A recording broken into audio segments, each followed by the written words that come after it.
Winnings, finally. Boy, Kurt, it was nerve-wracking, filled with drama, and the West Indies won. Finally. Welcome, Sports Nation, to Sports DTM, the sports channel where we call sports down the middle. You can expect the latest in sports news, views, and reviews from our resident analysts. No sports topic is too controversial, and no team or player is above criticism. So just smash that subscribe button and ring that notification bell to make sure you don't miss out on our balanced offering of riveting sports content. And don't forget to like, share, and leave a comment below. Welcome to Sports DTM. Greetings, Sports DTM fans, and welcome to another episode of Sports Down the Middle, your channel of undiluted sports content. Your analysts are here to provide their feedback on, guess what? The West Indies winning against Bangladesh, their first win of the Super 12, and we're elated that they have won. Analysts, let me just share the scorecard with you for a second before I get your feedback on this.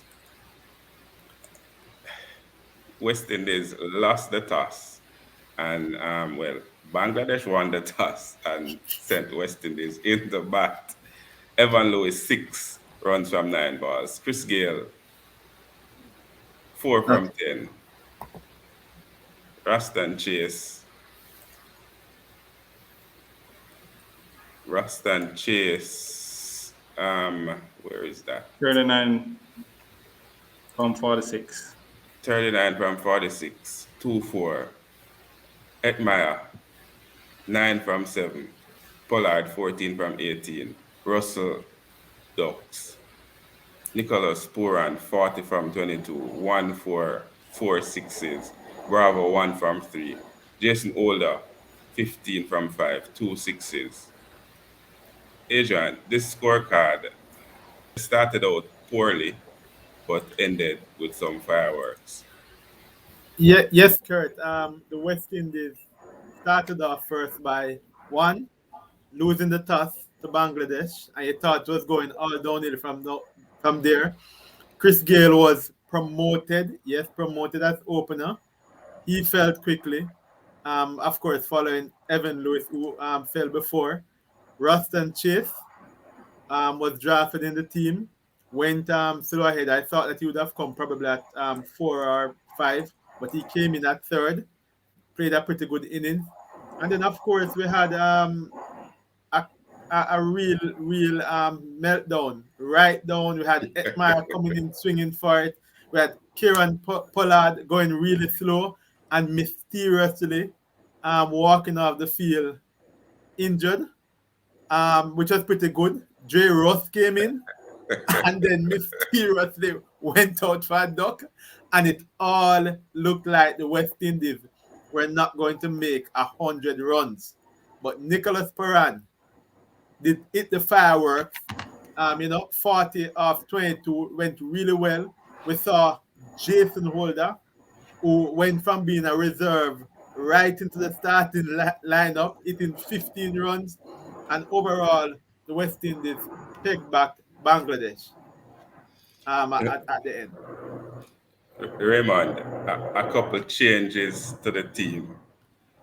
Ralston Chase, who you've been asking for to be part of the team, and remember, he was the leading run scorer in the CPL, finally getting an opportunity. Chris Gayle promoted to open. We didn't see the 100% strike rate for Chris Gayle, and Older coming in. Also, Pooran was demoted further down the batting lineup. Changes made the difference? Of course, clearly it does. Let me start off with Chris Gayle. It was a touch and go. I wanted to see fireworks from him. It didn't quite materialize, and I'll not making any excuses. It's almost as if after Hetmeyer went, it kind of put Lewis went. It put little pressure on him, and as such, he pretty much wasn't able, and pretty much have to rush his plane and got out of momentum. So he never hit the 12 and the 13 and 14, but the 100% strike rate didn't materialize. Ruston Chase, I've been asking for him to come into the team. Coming into the team, he took his shot. Clearly, he took his shot. A good all-rounder, I can see, putting up that kind of score just on his first game. Granted, it's against Bangladesh, but he still put up a good scoring and good batting. Now, Jason Holder is a lot of experience. You see it in the fielding, the batting, the bowling, the constant talking to the guys for push through, and you see it on the field today.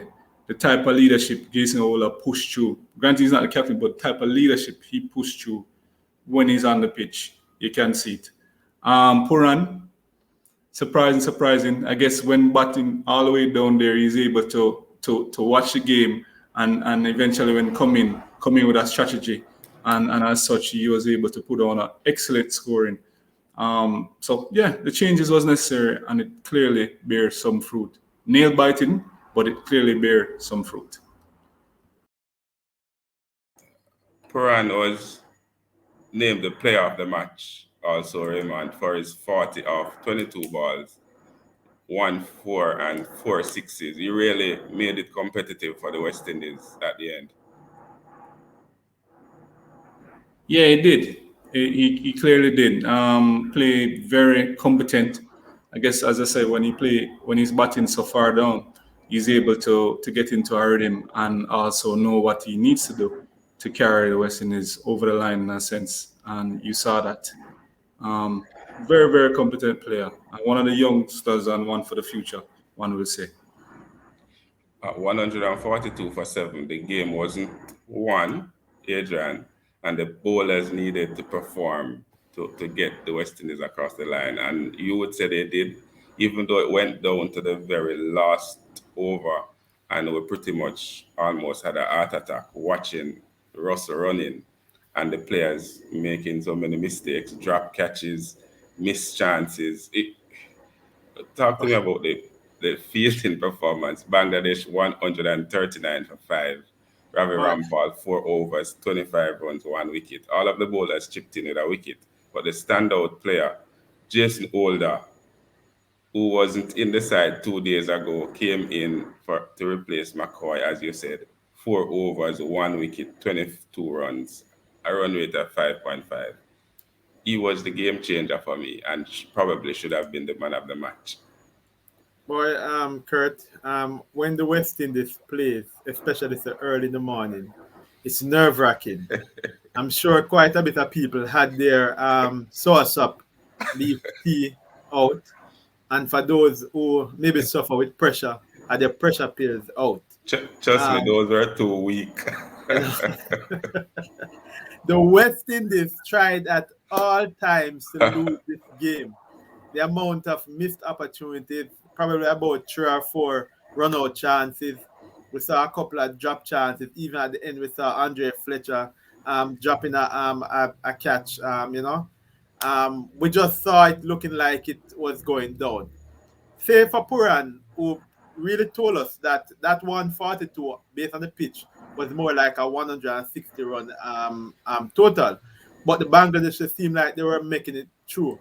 But that catch that Jason Holder took at the end of the last couple of overs there was a super catch. I don't think if there was anybody else at the boundary, they would have caught it. Because of his height, he made it look simple. I saw him catch another catch earlier on. We saw him feeling good, him batting good, and the rest of the team must have been wondering where was Jason Holder all along, and how could the West Indies selectors, coaches, captain have left out Jason Holder out of this starting team? Not just the reserve, or the squad, the starting 11. It was crazy from the get-go. We were talking about it, and it was good to have him in. He came to the party in a big way, and it was just what the West Indies ordered. And talking about coming to the party in a big way, Raymond, when he batted 15 off 5 balls, 4 overs, 22 runs, 1 wicket, 2 brilliant catches. He was the game changer for me, and I thought he would have been named the man of the match, but I guess the match officials are saying that the reserve coming from reserve to play don't give Pooran. Sorry, but don't give Pooran's innings Pooran innings, right? There was a big one. The amount of runs that were hit at the rate he hit, I think it was like what, four sixes along with that four. So we can't discount that. Yes, But go ahead. Jason older strike rate was 300. Yeah, it was off the chain really. It reminded me of some Brathwaite swinging.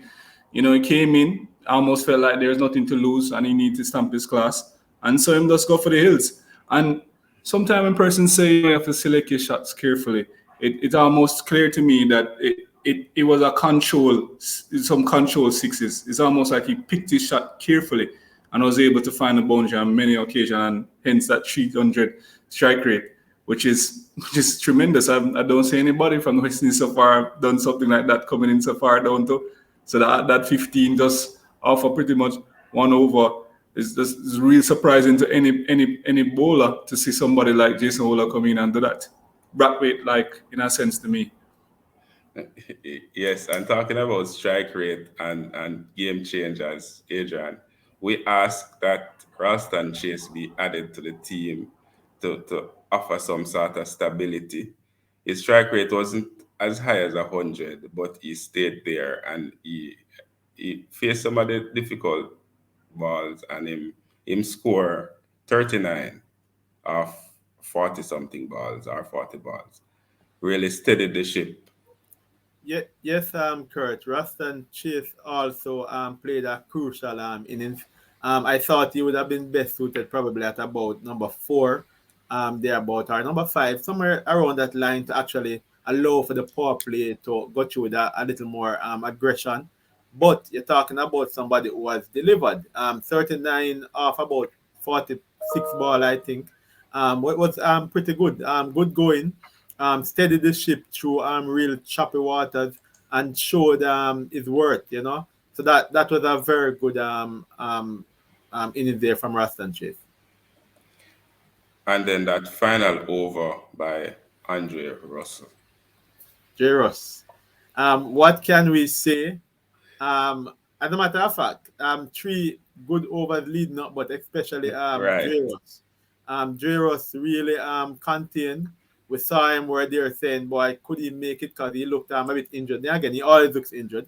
But he was able to bowl really steady. Conceded few runs. It was at one point was 6 runs off 2 balls and 1 wicket, 1 run, 4 runs off 1 ball, and he was able to bowl a peach of a ball on that last delivery to hold the packed capacity stadium in Sharjah of Bangladeshi fans with sprinkling of West Indian fans stunned and crashing out of the tournament. Raymond, it sounded like you needed to lend Adrian your calculator just now. Yeah, it sounds how it is. It's two run from 6 ball. Hey, West Indies does that to you, okay? West Indies totally mash up your calculator, Adrian. But let us hear from T-Gat. Yeah, man. They say cricket is not for the faint-hearted. They say cricket is not for the faint-hearted, but we nearly have a heart attack this morning. Nail-biting finish. West Indies versus Bangladesh. West Indies, they won by what? 3 runs. Poor batting at the beginning, but the bowlers, they came out strong. Yeah, man. Bowlers came out strong, and we cut over the line. West Indies 142 for 7, Bangladesh 139 for 5. Good win, West Indies. They live to fight another day, live to play another day. Yeah, man. Good win. But congratulations to them. Let's see what they can do. Ah, boy. Nearly a heart attack this morning, but good win. So, Tiga talking about his heart problem that West Indies created. But at one point, when West Indies was bowling Adrian, the thought came, where did they lose the match? Right? The question swirling in my mind was, where did they lose this match? Hey, Kurt, the truth is, everybody will start having the analysis right out. But Nicholas Pooran said it best after the commentator asked him about his performance. He says, first of all thanks and praises to Jesus. There was a collective prayer going around for the West Indies team because it was just wrong from the start. The toss was going against us. The selections were going against us. The fielding, the batting. And suddenly, the crowd, it was just all going wrong. But look at God, okay? Let us hear from Ricky. So West Indies came and they did what we know that they can do. And that what they should have done for the last 2 matches before this one. They came, even though they basically made the same score that they did in the last match, they defended. The bowlers, the attackers came, the fielders came and they rallied around each other. And they defended the score, won the match. Now that is what we expect from this West Indies team. The caliber team that we put out there is a very good team, and as such we expect them to perform. So, one of the few matches that the team bowling or batting first won, Raymond, in this tournament. Yeah, and that's good. We change up the stats, you know? So the stats now are going to read something else, just a little blip in it. And but West Indies could not lose every day, so them lose a task, them must can win something. And now it finally does pull through them win the game, and that's good. Adrian, this was a critical match. Both teams, bottom of the table, needed to win to stay alive. West Indies pull it off. Their first win of the Super 12, now on 2 points. They need to win everything else in order to make it to the semifinals. Yes, Kurt. This was a win or go home, a do or die match. It's a winner take all. And even though it wasn't the most convincing win by the West Indies because they needed to have changed that net run rate, the most important thing was to get 2 points on the board so they can actually get a little closer to those who are already on 4 points and those on 2 points. It's hope that the other results in the next coming days will fall in the West Indies' favor. But you first have to get the runs on the board to be able to put you in it. Otherwise, it would have been curtains and quite a shame for a talented bunch, old bunch, but a very talented bunch of West Indian cricketers who have not yet hit their form, and it's hope that this performance can actually kickstart them and allow them to play a lot more potent going forward. Raymond, you okay with the team selection for this match, and should we change anything for the next match? I can't say we're probably batting lineup a little. Not so much Chris Gayle still open, but a little tweaking in the batting lineup. I think Adrian had said it. Chase should just drop up a little further down, and that's pretty much it. I wouldn't change anything really, but in the next match, this is a competent team, and just a matter of rallying and getting chemistry, and see what can happen. Adrian, them finally win. How you felt? Relieved, right? There's a big relief that went up right around the West Indies and probably even around the cricket world to ensure that one of the better teams actually won. And it's exciting. I hope they can actually come better for the next matches to come. An excellent performance by the West Indies, defending 142. Now, fans, they're on to the next game, and we would love to hear from you. What's your thoughts on the West Indies performance? Finally winning and staying alive in this T20 World Cup and putting their names back in the act to defend the title that they won the last competition. Fans out there would love to hear from you. So just leave those comments in the comment section below. Always remember to like, to share, and to subscribe. And to tell a friend, to tell a friend, to tell a friend, to tell all of them friends them to come and join the Sports DTM family. This has been another episode of Sports Down the Middle. Be blessed.